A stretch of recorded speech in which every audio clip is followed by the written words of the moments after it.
Ini pemain udah bilang bapuknya minta ampun, tapi sekali lagi lawannya ancur-ancuran. Gue sih nggak begitu impress sama Sule ya, terlalu lambat dia.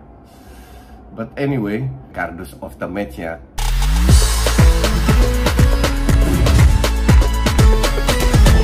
Hola, salam kardus of the match. Kali ini match Spain dan Jerman. Oke, beruntung ini match yang kedua, bukan yang pertama. Seperti kalian tahu bahwa match pertama itu masih banyak sekali tim yang tidak konsisten, belum kelihatan jati dirinya.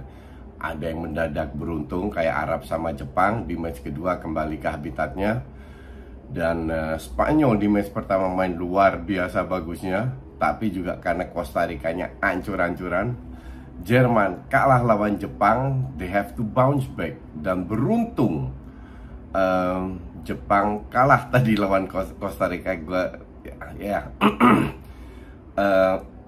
Jepang itulah Jepang ya, jadi nggak usah terlalu banyak berharap sama Jepang. Emang segitunya aja Jepang, bahwa mereka kalah lawan Costa Rica yang bapuk gitu. But anyway, kita bahas Spanyol sama Jerman.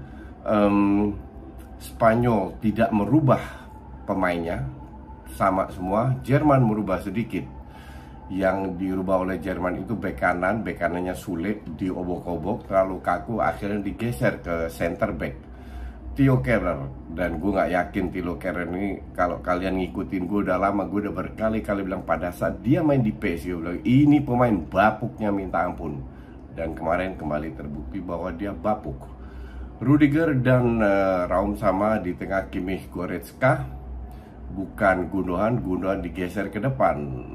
Müller sekarang yang jadi striker, bukan Havertz sama Gnabry Musiala dari sayap.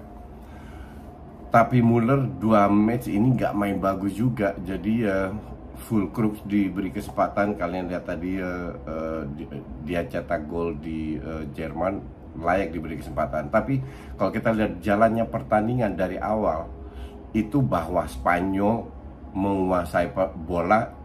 Semua orang udah tahu, lawan siapapun Spanyol di dunia ini akan menguasai bola. Cuman ball possession nggak ada artinya. Ball possession 64-36. Ball possession nggak ada artinya kalau tidak create chances. Untuk gue skor 1-1 layak, karena Spanyol mendapatkan beberapa chances. Cuman ya itu dia yang menjadi pertanyaan gue. Kenapa gue memfavoritkan 4 tim yang masuk 4 besar? Argentina, Brasil, Jerman, Belanda. Kenapa tidak ada Spanyol? Salah satu alasan adalah pemain depan. Oke? Nah, sementara mereka 3 pemain depan ini cetak, bahkan Ferran Torres cetak gol, Olmo sekali, Asensio sekali. Tapi sekali lagi lawannya ancur-ancuran. Nah, sekarang ketemu tim yang tidak bagus-bagus amat. Jerman tidak dalam form yang luar biasa. Kelihatan seperti apa. Inilah untuk gue kardus of the match-nya. 3 pemain depan Spanyol, yaitu Asensio, Torres, terutama Olmo. Torres ancur-ancuran dapat peluang, Asensio juga walaupun itu offside, shooting ke atas. Asensio pun demikian. Olmo berkali-kali pegang bola, ngelewatin, hilang bola terus. Ini pemain udah bilang bapuknya minta ampun, udah berjutaan kali gue bilang. Tapi tetap dipercaya sama si Enrique. Bahkan dia punya Ansu Fati yang bisa main dari sayap situ, yang at least layak diberi kesempatan lah. Nah, untuk Spanyol mending pasang Morata. Minimal Morata punya killer instinct. Asensio menjadi winger atau Ferran Torres, salah satu. Pokoknya untuk gue sih Morata, Asensio di kanan atau Torres di kiri itu Ansu Fati. Karena kalau nggak dirubah ya hancur-hancuran. Secara overall permainan dari sisi peluang sama Spanyol beruntung golnya Rudiger itu dianulir ya. Tapi skor 1-1 sangat layak. Dari sisi peluang tidak terlalu banyak karena defense-nya bagus. Dua-dua hampir semua main cukup merata, cukup bagus aja. The small things kayak salah passing atau apa itu good defense juga. Dua-dua punya defense yang cukup bagus, kecuali Sule itu. Aduh, gue sih nggak begitu impress sama Sule ya, terlalu lambat dia.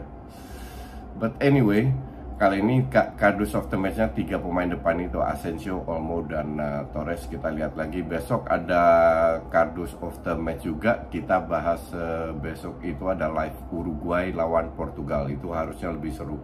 Harusnya seru maksud gue. Biar biar kita lihat sehebat apa Portugal ketemu Uruguay. Oke, demikian untuk sesi kardus of the match. Thanks for watching.